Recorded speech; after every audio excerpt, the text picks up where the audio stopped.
बिस्मिल्लाहिर्रहमानिर्रहीम। Hello, welcome back to my channel chemistry zone. आज हम एक नया टॉपिक लेके आए हैं जो कि है बोहर एटॉमिक मॉडल। तो वीडियो को एंड तक देखिएगा। यहाँ हमें जो है डिफरेंट साइंटिस्ट से होते हुए हम बोहर तक आए हैं, जिसने ये बताया था कि हमारे पास एटॉमिक स्ट्रक्चर जो है वो कैसे आया या उसकी इसमें कंट्रीब्यूशन क्या आती है एटॉमिक स्ट्रक्चर को फाइंड करने में।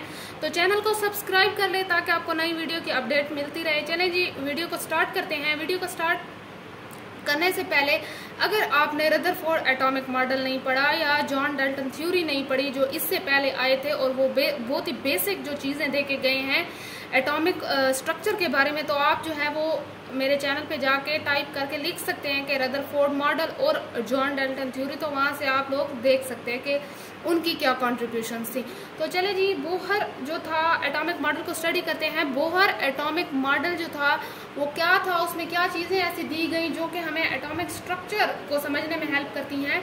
सबसे पहले देखिए कि अगर हम हिस्ट्री की तरफ जाएं तो हमारे पास हिस्ट्री क्या है, प्रपोज्ड बाय नील बोहर। ये हमारे पास साइंटिस्ट था। नील बोहर जो था वो एक साइंटिस्ट था जो 1915 में हमारे पास आया था। उसका क्या था कि उसने हमारे पास जो रदरफोर्ड की लिमिटेशन आ रही थी, उसने रदरफोर्ड की लिमिटेशन को मॉडिफाई किया, मीन्स के उनको सॉल्व करने की कोशिश की। जो जो प्रॉब्लम्स आ रही थी या जो जो ड्रॉबैक्स आ रहे थे उन्हें कवर करने की कोशिश की ताकि हमारे पास एटॉमिक स्ट्रक्चर को समझने में आसानी हो। तो हमारे पास उसने क्या किया कि मॉडिफिकेशन ऑफ रदरफोर्ड मॉडल को हम कहते हैं कि मॉडिफाइड मॉडल कौन सा है, बोहर का मॉडल है जो रदरफोर्ड के मॉडल को सिर्फ मॉडिफाई किया। अब चीजें वही हैं, थोड़ी सी चेंज है। मॉडिफाई का मतलब होता है कि सेम हमारे पास रदरफोर्ड के पॉइंट्स हैं लेकिन हमारे पास क्या है कि थोड़ी सी चेंज की गई है जहां उसे लगा। इंट्रोडक्शन की अगर बात करें तो हमारे पास क्या है कि it explain that electron move in a fixed orbit, जिसे हम शेल भी कहते हैं, and not anywhere in between. यहाँ अगर लेट सपोज मैं कोई भी एटम बनाती हूँ, मेरे पास ये कोई भी पॉजिटिव है, न्यूक्लियस है और इसके इर्द गिर्द ये शेल्स हैं, ठीक है।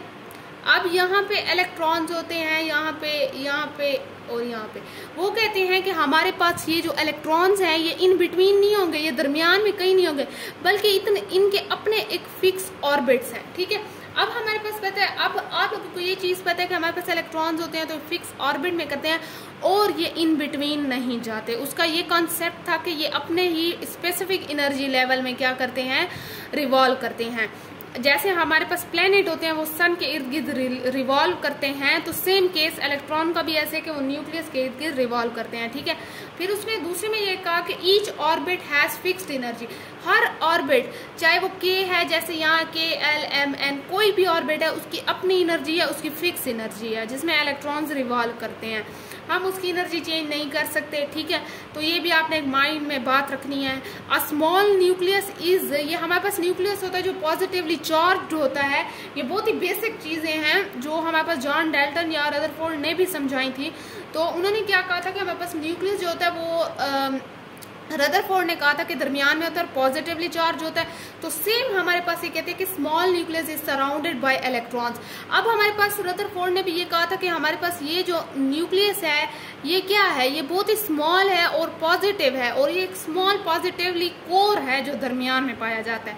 तो उसने ये कहा था क्योंकि उसने जब अल्फा पार्टिकल को हीट किया था तो यहाँ से डिफ्लेक्ट बैक, दरमियान से डिफ्लेक्शन ज्यादा शो हो रही थी, जिसकी वजह से उसने ये कहा था कि हमारे पास दरमियान में कुछ ऐसा है जो पॉजिटिवली चार्ज है और वो बहुत ही छोटा सा है, ठीक है। तो हमारे पास ये कहते हैं कि इलेक्ट्रॉन्स इसी पॉजिटिव के इर्द गिर्द रिवॉल्व करते हैं। इलेक्ट्रॉन्स हमेशा नेगेटिव होते हैं, ठीक है। तो हमारे पास क्या है कि जो इलेक्ट्रॉन्स बिल्कुल इसके पास होते हैं उनकी एनर्जी लेवल लो है, लेकिन हमारे पास जो इलेक्ट्रॉन्स, लेट सपोज ये जो इलेक्ट्रॉन है इसकी एनर्जी लो है, इसकी हमारे पास हाई है, ठीक है। क्योंकि ये क्या है कि हमारे पास न्यूक्लियस की अप्रोच से बाहर हो गया।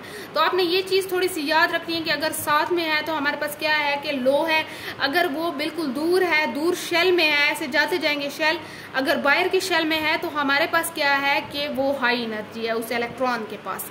चलिए जी, अब आगे ये थोड़ा सा इंट्रोडक्शन था जो कि बहुत ही बेसिक है। आपको इतना समझ आ जाना चाहिए कि हमारे पास एटम का स्ट्रक्चर पढ़ रहे हैं तो बेसिक से ही पढ़ेंगे कि हमारे पास कैसे न्यूक्लियस आया है, कैसे उन्होंने एक्सपेरिमेंट किए हैं, इलेक्ट्रॉन्स कैसे रिवॉल्व करते हैं, ऑर्बिट्स क्या होते हैं। तो ये बहुत ही बेसिक चीजें हैं, ठीक है जी।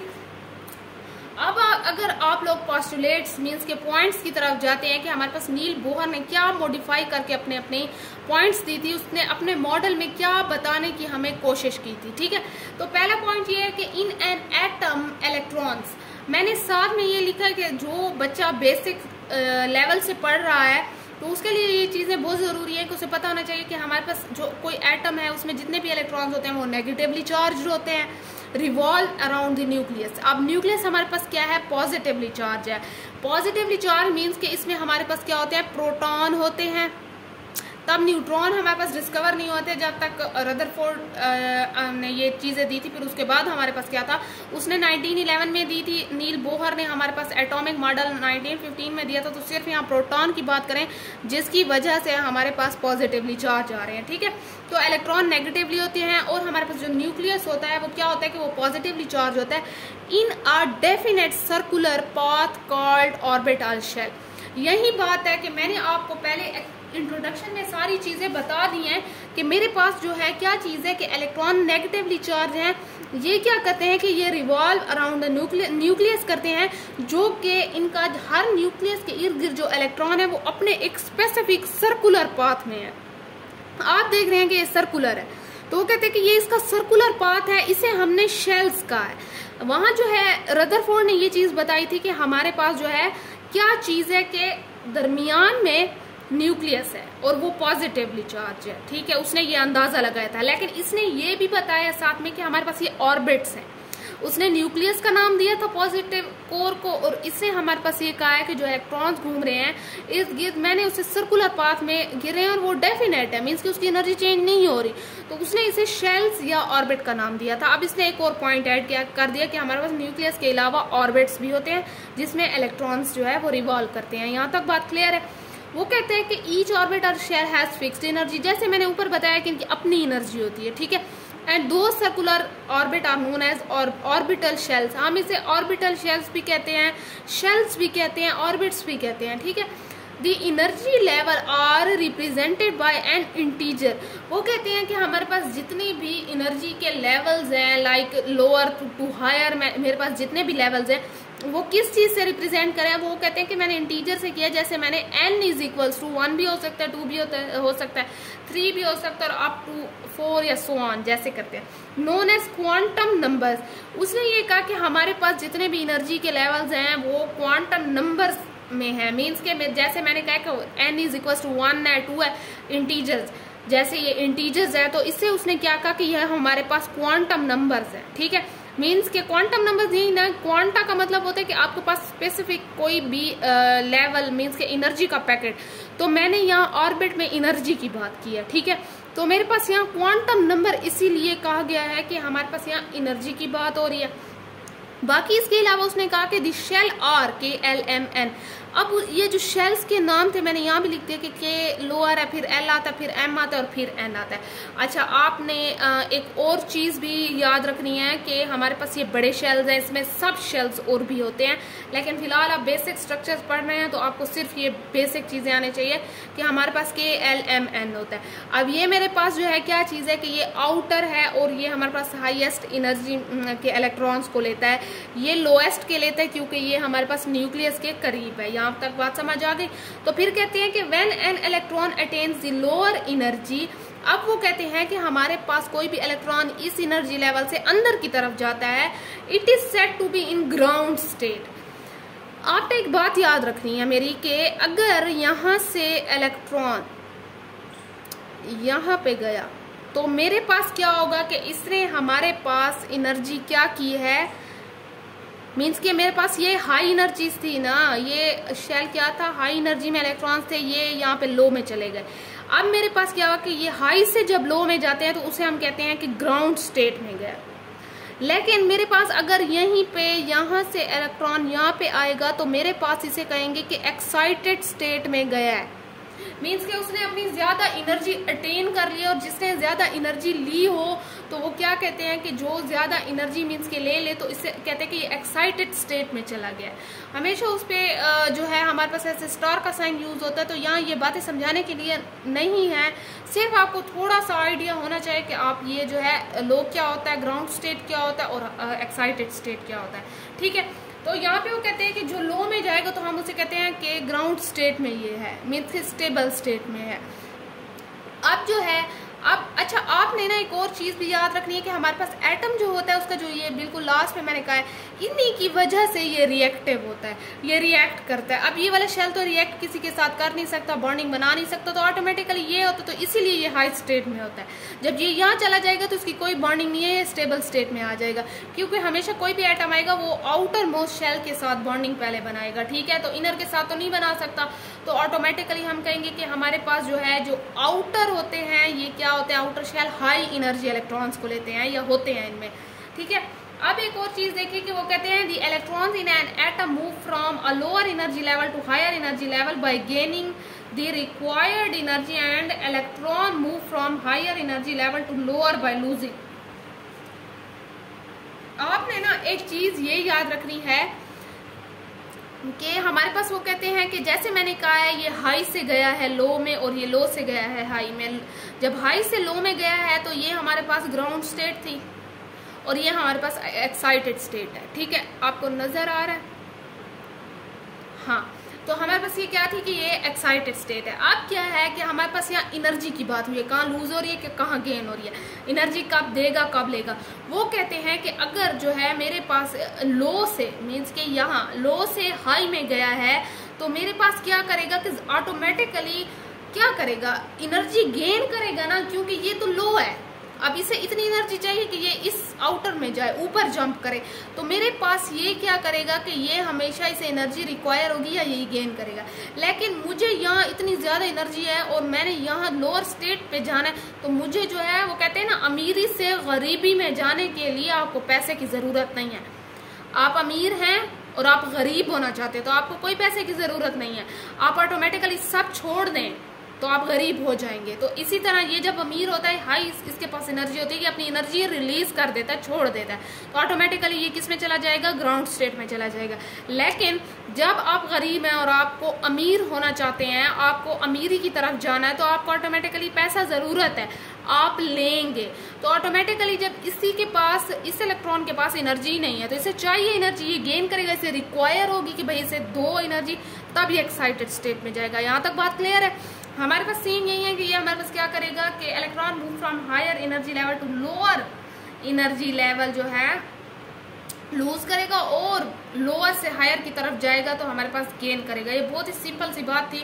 अमीरी गरीबी को याद रखें, मुझे नहीं लगता ये आपको भूलेगा, ठीक है। अब यहाँ देखते हैं कि हमारे पास ये देखें, ये यही इसी का डायग्राम मैंने यहाँ बना दिया है आपके पास। ये ZE का मतलब होता है कि हमारे पास न्यूक्लियस है, पॉजिटिवली चार्ज है और इस पे जो है इसमें प्रोटॉन है। यहाँ मैंने ये n जो है, n इंटीजर क्वांटम नंबर जो मैंने बताए थे वो मैंने यहाँ भी लिख दिए कि n = 1 है पहला शर्त, फिर n = 2 है। यहाँ एक और चीज़ है कि हमारे पास जब एनर्जी जो हायर से लोअर में जाता है तो एनर्जी का ये फार्मूला यूज होता है हमारे पास, जो डेल E जो है इसमें हमारे पास एनर्जी को शो कर रहा है, ठीक है। ये हमारे पास जो है आगे ये चीज़ यूज होगी, एनर्जी के फाइंड करना और ऑर्बिट की एनर्जी और ये चीज़ें। तो फिलहाल आप लोग सिर्फ कॉन्सेप्ट को समझें। यहाँ मैंने ये भी बताया और यहाँ शेल के नंबर भी बताए हैं, ठीक है। ये मेरे पास K शेल है, L है, M है, N है, तो ये मेरे पास 1 2 3 के जो ये मैंने इंटीजर बताए ये मैंने यहाँ लिखे हैं और शेल मैंने यहाँ लिखे हैं, ठीक है। अब एक और चीज़ समझें कि हमारे पास ये बोहर एटॉमिक मॉडल जो था, स्टिल इसमें भी कुछ लिमिटेशन थी, कुछ गलतियाँ थी जिसकी वजह से ये एक्सेप्टेबल नहीं है। मतलब कि हम स्टडी से करते हैं क्योंकि इसकी पूरी थ्योरी गलत भी नहीं थी, बहुत सारी चीज़ें बहुत अच्छे तरीके से एक्सप्लेन की थी, लेकिन इससे कुछ चीज़ें रह गई थी जो कि फिर आगे हमारे पास डिस्कवर हुई, दूसरे साइंटिस्ट ने काम किया, तो लिमिटेशंस उन्हें कहते हैं कि इसकी कुछ लिमिट्स आ गई थी। अगर मैं देखूं तो मेरे पास क्या है कि लिमिटेशन में वो कहते हैं कि Bohr model of an atom fail to explain the Zeeman effect, ठीक है। उसने कहा कि हमारे पास जो बोहर का मॉडल था उसने सब एक्सप्लेन कर दिया था, कुछ चीज़ें एक्सप्लेन नहीं कर पाया था, जिसमें था ज़ीमन इफेक्ट, जो कि मैग्नेटिक फील्ड जो है अप्लाई करने से जो स्पेक्ट्रम बनता है किसी भी एटम का वो नहीं बन रहा था। उसके बारे में कोई इसने अपना पॉइंट नहीं दिया या हमारे पास कुछ बताया नहीं है, ठीक है। तो इसने ये चीज़ एक्सप्लेन नहीं की। फिर इसके बाद वो कहते हैं कि it also fail to explain the Stark effect. हमारे पास दो किस्म की फील्ड होती है जो एटम पे लगती हैं, एक होता है मैग्नेटिक फील्ड, एक होता है इलेक्ट्रिक फील्ड। तो ये दोनों चीजें जो हैं जिसकी वजह से स्पेक्ट्रम बनते हैं, डिफरेंट लाइंस आती है हमारे पास स्पेक्ट्रम की। तो वो चीजें जो थी दो बेसिक जो एटम पे एक लगते हैं, फील्ड अप्लाई करते हैं, स्पेक्ट्रम आते हैं, तो वो इसने नहीं बताई थी, जिसकी वजह से क्या हुआ कि इसकी लिमिटेशंस आ गई और फिर आगे काम जो है दूसरे साइंटिस्ट को करना पड़ा। फिर इसमें ये एक चीज भी थी कि ये जो हेसेनबर्ग अनसर्टेनिटी प्रिंसिपल था, एक पूरी थ्योरी है ये हमारे पास जिसमें उसने अपना अनसर्टेनिटी प्रिंसिपल दिया था, ये उसे भी एक्सप्लेन नहीं कर पाया। ठीक है, it could not explain the spectra obtained from larger atom.